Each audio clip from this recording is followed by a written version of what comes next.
Rogers TV on the Bama Beat with Stephen M. Smith of Touchdown Alabama. Stephen joins me each and every Wednesday night to talk Tide, and we call it Tide Breakdown. You can join the entire conversation at SEC Breakdown, the video and the audio, the individual segments at Mark Rogers TV, and catch us on iTunes and Podbean if you just have time to catch the audio podcast. All right, we have talked Tide running backs. Let's talk running backs across the SEC. And as I was doing a little research and looking back over what my vantage point was watching the games in 2016, I don't know if we're going to find a deeper, more talented position, maybe not just in the SEC, in college football. There are like 9 backs coming back from 2016 that gained over 1,000 yards, Stephen, last year.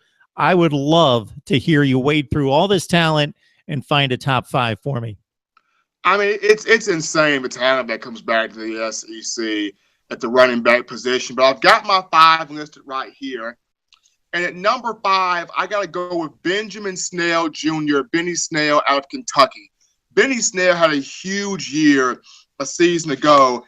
And if you look at his numbers, this young man, 5'11", 223 pounds, 186 carries, 1,091 yards rushing, 13 touchdowns a season ago, averaged 84 yards rushing per game.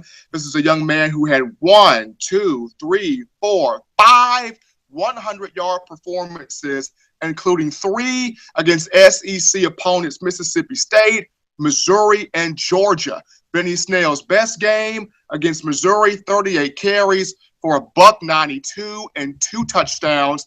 Here is somebody that guided this Kentucky team to a 7-5 regular season last year, a 7-6 season overall, its first winning season since 2009, its first bowl season since 2010, and he helped the Cats score 30 points a game a season ago, 30 points a game on the dot, for the first time since the 2010 season, where it averaged 31.2 points per game.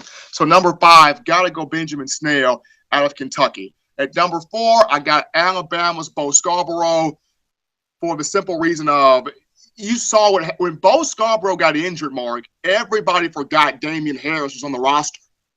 And that's crazy because Damien Harris was the 1,000-yard back on the roster.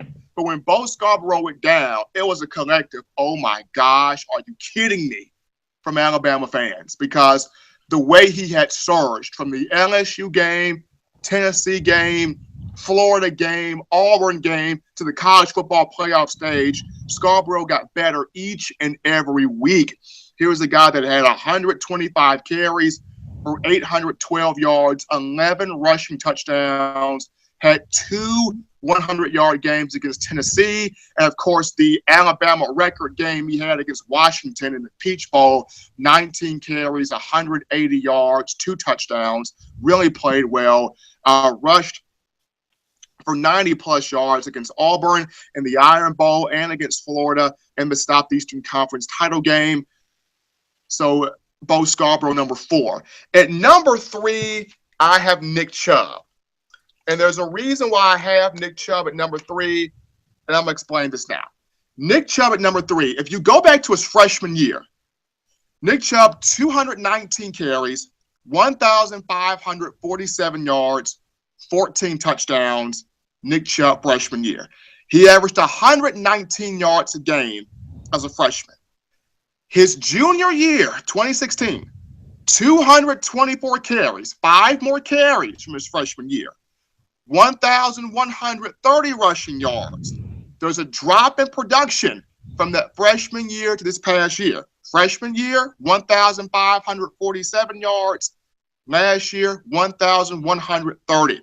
His freshman year, 14 touchdowns. Last year, 8 touchdowns. His freshman year, 119 yards rushing a game. Last year, 86.92 yards rushing a game. And I know an injury in his sophomore year played a big part in the numbers this past season. But last year, you didn't really see the same burst, the same finish to runs from Nick Chubb that you saw from his freshman year. And despite, Sony Michel and the big-time player he is, when you think the number 1 rusher for Georgia, it's still Nick Chubb. I want to see him get back to those numbers and to that finishing style that he had as a freshman. At number 2, I got Ralph Webb of Vandy. My opinion, this is the most underrated, prolific back in the SEC. A 2-time 1,000-yard rusher, Mark. Rushed for 1,000 yards in 2015, 1,000 yards this past season, 250 carries, 1,283 yards on the ground, 13 touchdowns. Ralph Webb, a big reason why Vanderbilt was able to, despite starting 2-4 to start the year, ripped off. It won 4 of its last 6 games to end the regular season with wins over Ole Miss, Tennessee, and it was Ole Miss, Tennessee, and Georgia. So ripped off 3 wins against the SEC. Finished the regular season with 4 wins out of its last 6 games overall. Huge job by Ralph Webb, getting the Commodores to a 6-6 regular season to help it get to a bowl game. So Ralph Webb, I got him at number 2. And at number 1, I've got Derrius Guice out of LSU. He was able to do it without Leonard Fournette in some games a season ago. 183 carries for 1,387 yards, 15 touchdowns, averaged 116 yards rushing per game, completely without Leonard Fournette in the upcoming season, but showed last year that even with Leonard Fournette banged up and didn't play in some games, Derrius Guice could carry the load. So number 5, Benny Snell Jr. of Kentucky. Number 4, Bo Scarbrough, Alabama. Number 3, Nick Chubb, Georgia.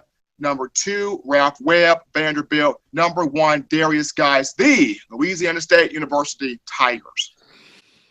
Okay, so there's Stephen M's top 5 running backs in the SEC, and as I mentioned off the top, I believe it possibly to be the most talented and the deepest unit of any running back or positional unit possibly in the country. It is that loaded. So Stephen gave us his top 5. Go to MarkRogersTV on YouTube. You can check out my top 10 in the nation, and you will see that half of those are represented by the SEC. So you'll catch my top 5 because I wanted to make a few notes here. It's incredible, Stephen, to figure that Benny Snell, if he gains 1,000 yards coming off the freshman campaign of over 1,000 yards for the Wildcats, he will be the first Kentucky running back in history with consecutive 1,000-yard campaigns. We forgot about Demario Crockett. Not that we forgot about him, but the lineup is so stacked, there's no way he gets anywhere close to the top 5, but wanted to shout out the Mizzou running back after he gained 1,000 yards as a freshman and scored 10 touchdowns and hit up Tennessee for 225 on the ground. And that's with Mizzou throwing the ball more than all but 2 teams in the SEC, and he still gained over 1,000 yards. We talked Damien Harris and Bo Scarbrough. Ralph Webb, what's amazing about him, despite being in obscurity in Nashville at Vanderbilt, gained over 900 yards as a freshman, then over 1,000, then over 1,200 last year. If he has a progressive season, meaning he gains 13, 1,400 yards, something in that range, it's conceivable, Stephen, that he could finish his career as the number 2 rusher in the history of the SEC. And he almost certainly will be in the top 8 rushers in the history of the conference, and one of only 8 to gain 4,000 yards for his career. All that taken into consideration. Plus, you have Travion Williams, who turned in a tremendous freshman campaign at Texas A&M, where he really didn't get a whole lot of playing time early. It was running back by committee. Then he sprung onto the scene. He had a huge middle part of the season against the likes of a number of SEC Western Division foes. Late in the year, bogged down against Alabama and LSU, as most running backs do. But Travion Williams had a tremendous first year for Texas A&M. Don't want to forget about Cam Pettway at Auburn, who gained 1,225 yards, and he only played 9 games of 13 because he had some injuries, quadricep injuries and otherwise. So I just wanted to make mention of those players. Nick Chubb is a guy that I really like, and of course you highlighted him. And his burst onto the scene in relief of Todd Gurley when Gurley was banged up that 2014 campaign, and Nick Chubb had the enormous bowl game against Louisville to cap off that 1,500-yard season. Stephen M. Smith of Touchdown Alabama breaking out his top 5 at running back in the SEC. Stephen, we always appreciate it, man. No problem, Mark. Thank you.